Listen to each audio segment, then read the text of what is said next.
রাজপথ দখল করে তো দাবি দাওয়া আদায় করার কোনো প্রয়োজন নেই। Who gave you the permission to come here in absence of your classroom? ইতিপূর্বেই অনেক কিছু ঘটেছে যা ঘটার নয়।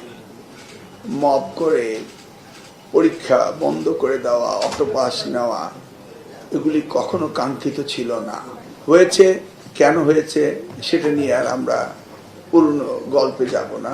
তবে আমাদের যে ভিশন এবং মিশন সেটা আমাদের নির্বাচনী ইশতেহারে ছিল, এবং আজকে মাননীয় প্রতিমন্ত্রী আবারও লিখিতভাবে এটা পড়ে শোনালেন। আমরা সেটাকে সামনে রেখে আগামী দিনের শিক্ষা ব্যবস্থাকে আমরা যুগোপযোগী করব, এটাই হচ্ছে আমাদের সংকল্প। প্রথমত হচ্ছে একটু স্মৃতিচারণ করতেই হয়। আমি যখন দায়িত্ব পেয়েছিলাম 2001 সালে, তখন বরিশাল বোর্ড বানিয়েছিলাম, চেয়ারম্যান বানিয়েছিলাম একটি পাবলিক কলেজের প্রিন্সিপালকে। বিশেষ শিক্ষা প্রশাসন এসে বলল যে আমি নাকি ট্র্যাডিশন ব্রেক করেছি, অর্থাৎ সরকারি শিক্ষকের মধ্য থেকে নিতে হবে, এটা tradition, but that's not the rule. তো তখন দুপুর 12টা বিশেষ শিক্ষা সমিতি, যেটা আমাদের ছিল অ্যাসোসিয়েশন, সেটা তখন বিগত রাজনীতির কবলেই ছিল। তো আমি তাদেরকে বললাম যে আপনি তো এই ডিপার্টমেন্টে শিক্ষকতা করতে এসছেন, নিশ্চয়ই ব্ল্যাকবোর্ড, চক অ্যান্ড ডাস্টার নিয়ে পড়াবেন ছাত্রকে।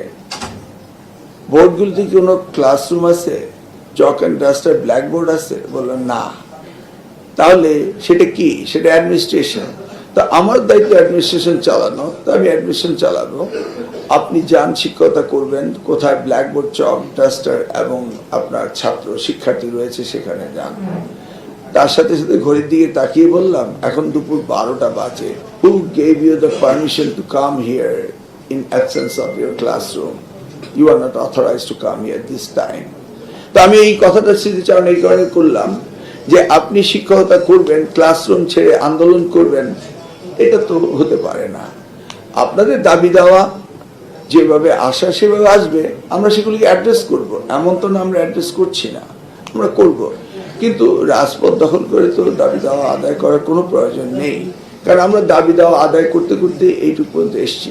অতএব আমরা বুঝি কোনটা দিতে হবে, কোনটা দিতে হবে না, এবং আমরা তাদের পক্ষেই থাকি, কারণ তারাই তো মানুষ গড়ার কারিগর। আমি আশা করি তারা আমাদের মেসেজ পেয়ে গিয়েছে এবং পেয়ে যাবে।